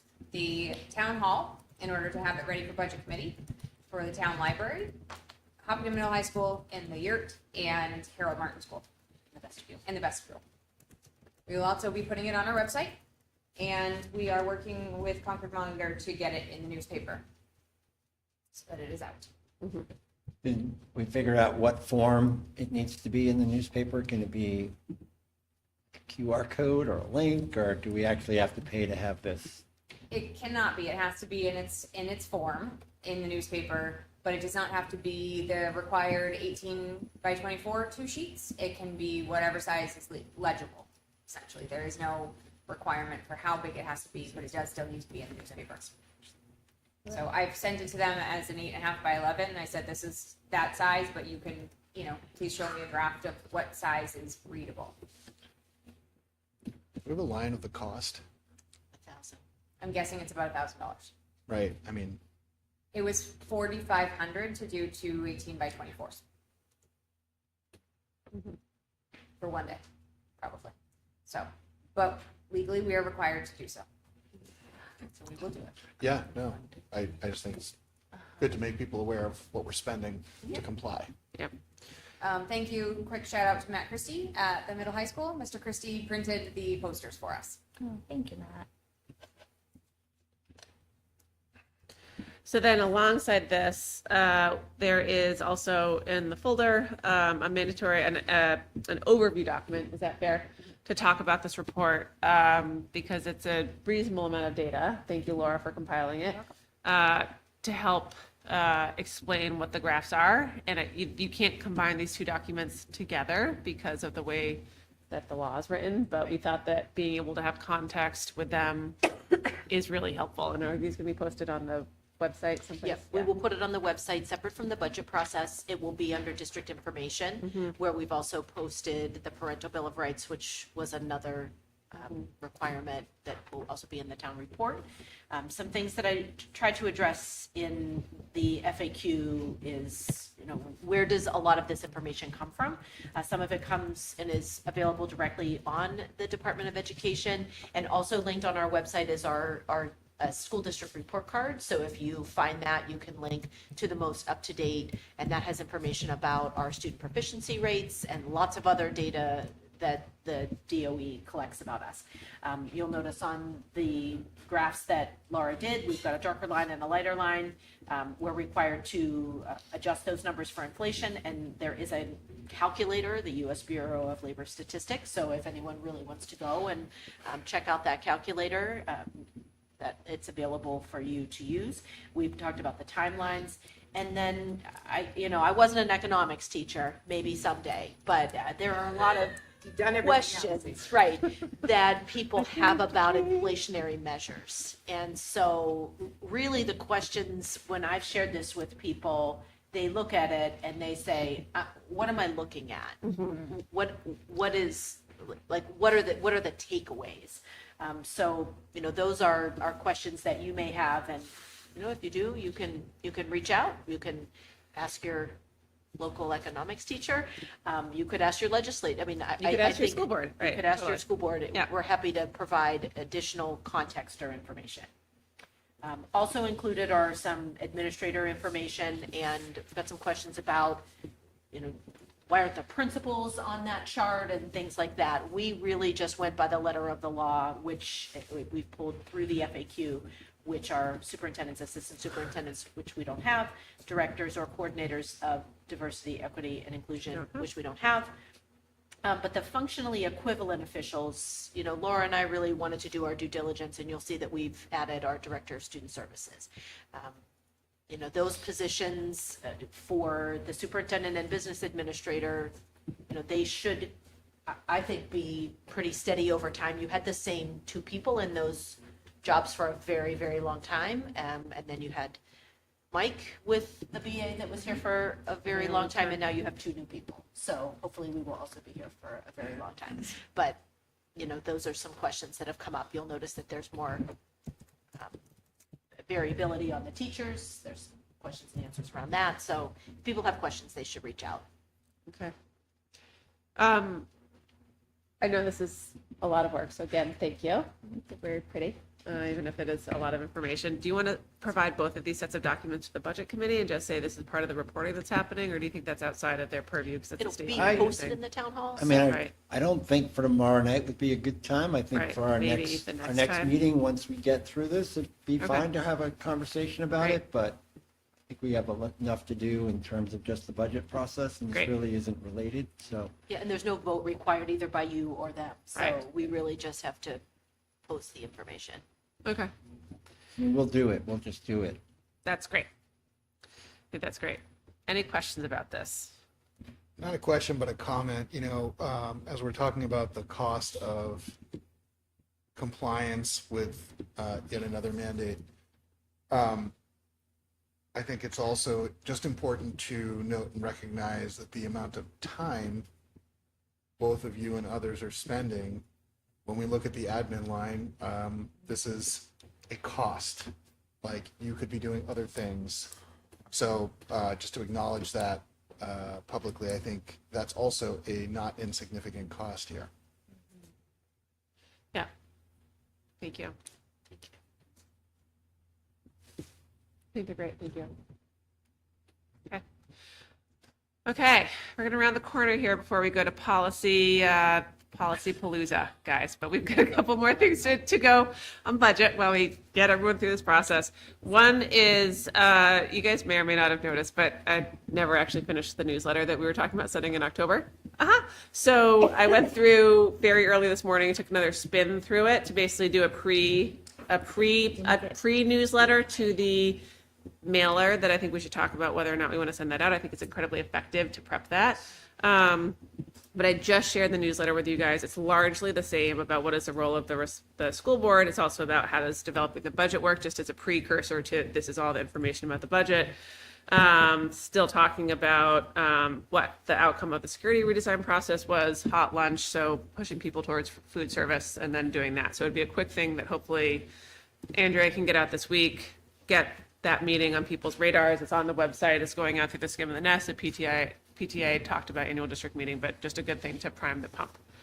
On the other side of things, in the folder, there's a shortcut, and I shared with you a draft of budget information sessions for this year. And so we reached out to 7 groups. So we have senior lunch on February 18th. Thank you, Jody, for keeping us all honest there. Andrea won't be able to be there, but that is when we cook and serve the senior citizens just lunch, just so that they know that we care and it's wonderful and I love it. And obviously I know everyone there, and you guys probably know everyone there too. We may or may not, last year we added, not on the same day, as a senior citizen specific presentation at the senior center, which was actually, I think, very beneficial, right? That may or may not be on the same thing. I'm working with Paula to figure out with the entertainment schedule they have, if we want to do it another week before, I know, it's wonderful. Before we do senior lunch on the 18th, or if we want to do it at another week prior to annual district meeting. We're scheduled with the Hopkinton Dems on February 25th at 6:30. PTA we will be presenting at on March 5th at their first of the month meeting at 5 p.m., which is awesome.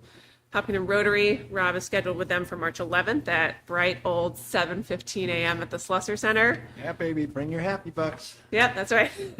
We are Stop working doing on that. getting, you could either say apples with Amy or No, don't say that, yeah, apples with Amy. apple strudel with Amy, scheduled in the early afternoon at the Slusser Center, and tentatively held for February 26th at 6 p.m. with the Hopkinton GOP. They're working on some logistics for running that meeting. It's obviously deep in the thicket of basketball season and vacation, but we're hoping that we can go ahead and present to that group as well. And then we've got March 14th, annual school district meeting. Did you say the PTA? Yep, PTA is on March 5th. Okay, Yes, thank you. ma'am. So I will go through and, like Rob, I believe you were planning to be at Rotary. There's a couple of these that I was definitely going to plan to be at. I think some of these during the day ones are hard for people depending on if you're in office, if you are in a school district, if you are in court, et cetera. We're trying really hard to listen to the feedback from last year of trying to get these a little bit closer and co-located around the meeting date. But if there's anything where you guys are like, I am really just dying to be the one presenting to this group, let me know and I'll make sure, we're good. Usually it involves doing an abbreviated version of the budget presentation, walking through how we work, and then opening it up for Q&A and talking about budget drivers. I think it's really fun. I'm gonna try to attend as many as I can, just as Amazing. like a second, Yeah. because I haven't. Yeah, that would be been on great. that End of it, so I'd like to learn a little more. It's There's one I can't do because I have parent-teacher conference, but. Yeah. Or, Okay, cool. weekly parent, That's whatever I'm great. doing. Yeah, But awesome. And then we'll work with our amazing team for printouts. Laura and Amy. Laura sneakily went to pretty much every single one last year. I don't think I'll be able to do that this year. No. But Yeah. But I just want to get this out there. And as soon as we're finalized with Paula and with the library, we'll get this whizzed up on formatting, posted, and then out through the Susan Covert channels of communication / elsewhere. Does that sound good? are we gonna send it out to Parent Square? Yep. Oh, yeah. Yep. Yeah, we try to do Parent Square, Susan Covert. These groups will send it out through their things. And then that usually is and then put it on the website. Perfect, so we're just waiting for a couple more dates. Couple more dates. We're close. We're real All right. close. Yep. Dulcie, I'm good for any of these except the pre-senior lunch, and Okay. I don't know about apples with Amy's. Okay, great. Thank you. Okay. Aperitifs with anything. Uh-huh. Okay. That's better than apples. I was thinking affogatos, Applesauce. Yeah, uh-huh. Apple crumble. Avocado toast. Everything apple. Yeah, uh-huh. An apple is like a symbol of education. That's Yeah. right. I know. That's right. I like it. I know. I just don't want to. You had to bring back the apple. It's coming back. Whoop, whoop. Okay, just kidding. Okay, so All right. that's I have to go there. That's it. Uh-huh. Last but not least, I just want to give a shout out to our National Honor Society. They are amazing. They obviously provide childcare at every single PTA meeting, but they're also providing childcare at our annual school district meeting as well as the town meeting, which is a marvelous thing for parents who have small children and want to be able to vote. So thank you to those students and to Amanda, the coordinator. All right, that's it. We're done with budget. Anyone have any other thoughts about what else we need to be providing? Rob, good luck tomorrow. Thank you. Okay, now, policy. Policy. Let's do it. All right. Well, we've got a lot of policy. We've been busy. It looks like more than it is, though. Oh my God. So tonight we actually only have 2 first reads. However, one of them is duly coded and then one of them is tri-coded. So it looks like we have 5 first reads, but really you're just reading 2 things. So the first one we have is ADB or GBEC, drug-free workplace and drug-free schools. They're duly coded with one another. And then the other one we have is tri-coded, ADC or GBED or JICG, prohibitions regarding use and possession of tobacco products, e-cigarettes, and e-liquids in and on school facilities and grounds. So these are both policies that we already had. They are required policies that we needed to update, and so we went ahead and updated those. The reason that they might be duly or tri-coded is because like the A's, B's, J's, those all actually do mean something. They correlate with like the overall bucket under which the policy falls. And so all this means is that these policies fall under a couple of buckets and are big enough and important enough that they need to be coded several times, like twice or 3 times. I mean, did you have anything you wanted to add to these 2 policies? No, we already have them. The old names are just interesting. You know, the old one is no tobacco products, and now it's e-cigarettes and liquid, and you know, all the different things. A lot of stuff. We have all of our second reads. They were our first reads last time. So if you have any comments on those, let us know. I think that when, I don't know if it's for everyone else, but when I click through, it opens up a error. Yeah, just as a heads up. So this is actually an issue, apparently still, With diligent right. community. Hopefully, this happened last time. If you open the public agenda, It's fine, right? it should be fine. Let me double check. Yeah. Yep, it's fine. So happily, the public agenda is still good, which That's the one we're paying extra for that doesn't work. the one. Isn't that we it great wanted that to. TAF is in its 3rd read? That's a beast. Yes. So on to our final reads. Yes. So our final reads, we have some that were already there. So the ones that were already there are IHCA summer activities, IHCD or LEB. These are duly coded. Advanced coursework, advanced placement courses in STEM dual and concurrent enrollment program, JH absenteeism, attendance truancy, and JLCC head lice, pediculosis, formerly communicable diseases. So those have gone through their 3 reads. They're at their final read. Ta-da. The 2 other ones that we have tonight are DAF, Administration of Federal Grant Funds. So as a reminder, this is one that we see every year on an annual basis. Usually, or in the past, this was broken out into several individual PDFs. So we have put it all together into one giant document with clickable index, so you can just jump to where you want to be. There have been updates to this policy. This policy is all driven by statute. So Who did the formatting on this? Me. Nicely done. I spent like 2 months almost finishing it back in 2023. And then, so, nice it work. was changed again. Yeah, so. exactly. Great work. So this one we're bringing to a 3rd read, but we can bring it straight to 3rd read, but we can bring it through a 1st and 2nd read after. But we wanted to make sure that we did our normal reaffirmed, but acknowledging that there are revisions.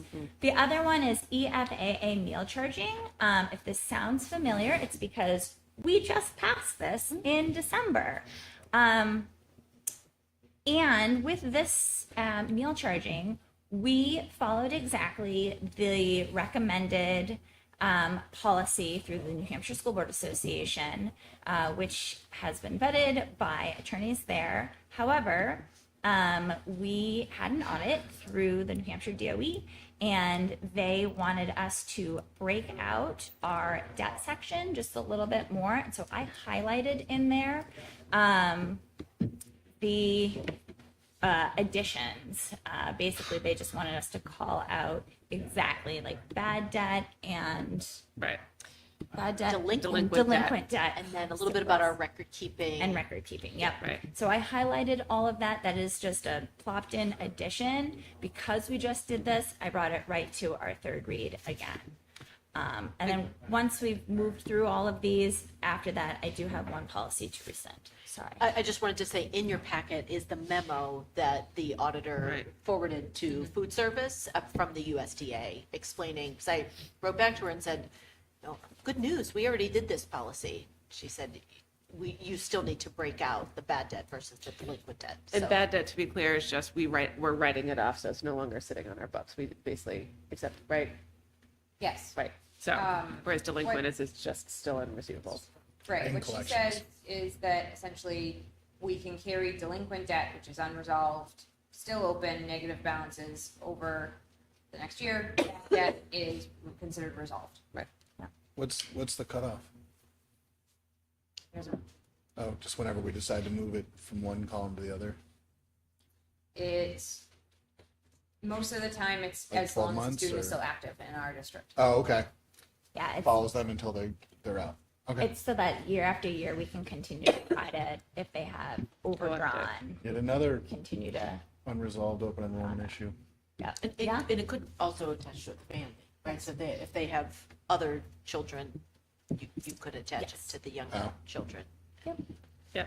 But this is why we're talking about food service in our newsletter. So are there Make sure they're money. any questions? Because I know that two of these are a little not normal, not what we normally do. No, I really appreciate it. This is a ton of work. We have a great time. Do you want me to do a motion for? That'd be great. Do I have a motion to present the final reads as presented? IHCA, IHCD, LEB, duly coded with IHCD, JH, JLCC, DAF, and EFAA. So moved. Second? Any discussion? All those in favor? Aye. Motion carries. Oh, any opposed? Great. Thanks, guys. And then we just need a second motion. Is there a motion to? I'll make a motion to rescind IMBC alternative credit options. Great. The reason we're rescinding this, just so everyone knows, is the policy has been incorporated into policy IK, which we approved as a board on December 4th, 2025. Any discussion? That was my only discussion. Okay. All those in favor? Aye. Any opposed? Motion carries. Woohoo! Thank you. All right, guys, we did it. We are on to the consent agenda. Woo. Are we ready? New hires tonight, we have Phyllis Drennan, who will be a new IA at the middle high school, replacing Carissa Carr. And Laura Ramsey will be an IA at Harold Martin in an open position that we currently have. Cool. How many does that leave us with? That leaves us with 4 4. resignations. Unfortunately, Jonathan Sandlin, middle high school special educator, has submitted his resignation tonight. It's effective February 19th. Yes. And so he will be with us pretty much until February vacation. Current employee with changes to contracts. Jenny Nevlin, who is new this year at Harold Martin as special educator, has requested to move to the middle high school and take Mr. Sandlin's position. So she is being nominated. We have it planned out to do some training and shadowing before he leaves. Great. And so that does leave a new opening, four. and we hope to bring forward a candidate. We have already posted that position as anticipated before tonight. You formally accept Mr. Sandlin's resignation. We'll interview and hopefully have a candidate for you at the next meeting. Great. Thank you, guys. Sounds good. For Schedule B, we are starting to look at spring sports. So while this is not the full nomination slate, we had a special request from Dan Reserve to bring forward a new varsity baseball coach, Derek Bennett. Mr. Reserve would like to have Derek Bennett a part of hiring for JV baseball and some planning. So he asked to push that through tonight. We will have the rest as we move toward the season. Great. Any questions on personnel? No. We have no donations tonight. So lastly, for me, there's the final December financial statements in your drive. I didn't make any changes. All I did, or any dollar value changes, I just put the prior years in.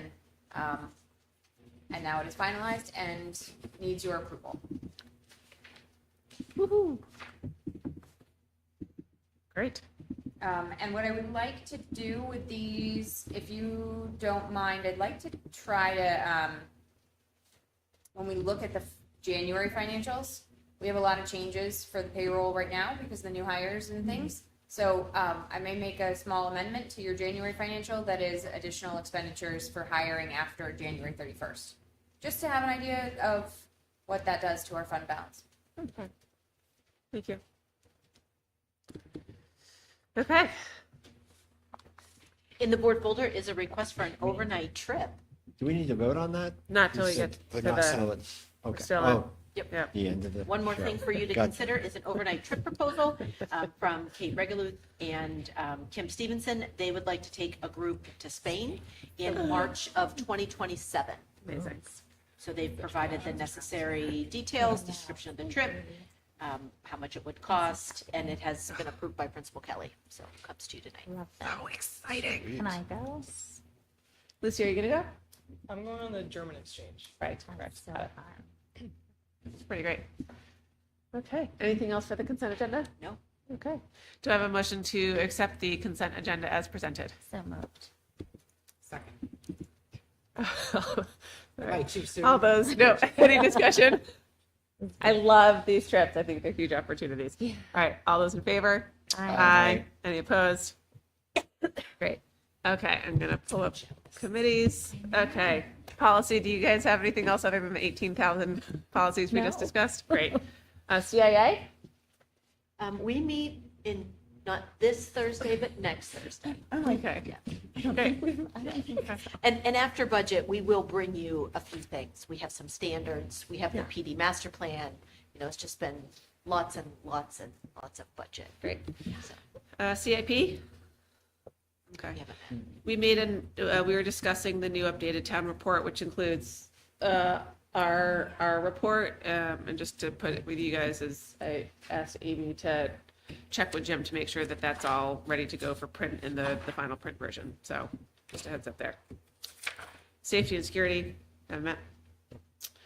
EMC, we put together a draft sustainability policy for the district, which then has a secondary set of goals and timelines across a range of different things. We did get an invite out to Amy and Laura and our administrators, including one Matt Stone over there, who is the overlord of the printing systems, to see if they could come to our next meeting in mid-March, basically to start to get buy-in on the way that it's written, the way we're thinking about things, because all of our principals and administrators really, if you're going to actually look at sustainability, it's a pretty reasonable cross-cutting energy effort. So asking people to come and talk with us, which will be really fun. Anything else there? No.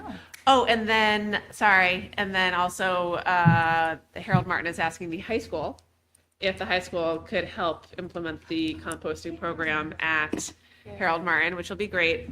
Also, Jim Rosicki was on lunch duty at Harold Martin. He said that there was basically no silverware loss, that those very small humans are exceptionally good at, better than high schoolers, in fact, at, Throwing away their forks. Yeah. being good little doobies and keeping their forks and knives in the dishwasher. Somehow this does not surprise me to have. Yeah, you know, because it's what you do at home. So why would you do it anywhere else? Almost like I recognize. Finance You at budget. home. Like, what's going on at home? Yeah. I just throw away They all just my throwing their silverware away? Yo, Throwing mom. their plate in the trash. Yeah, just the whole thing. Never had I'm like, didn't we used to have more spoons? I feel like that's like a common All of my spoons conversation go down in the my heating house, vent. where They're I'm just like, like what filled with happens to teaspoons. the Yeah. spoons? Finance budget. Anything else, you guys? I feel like that's been a light lift. Yeah. Sure. Okay, great. Wellness. We haven't. I was gonna say I missed the last meeting because I was double booked. We haven't met. We have some work to do. I think with some We're policy meeting in stuff. March. Great. Amazing. Yeah. Professional development. No. Great. Sorry, really. Okay. Yeah. Very rare. Just run through. All right, we are now at the second public comment portion of the evening. There are, as we mentioned earlier, there were several letters in support of football that are posted on the public agenda. So if you would like to read them, please go ahead and do so. If you would like to come up and make a comment, please state your name, address, and we ask that you keep it to 3 minutes. Okay, thanks, Lauren. All right, any other business? All right, team, we did it. We don't have a need for a non-public. Do I have a motion to adjourn at 7:40? So moved. Please.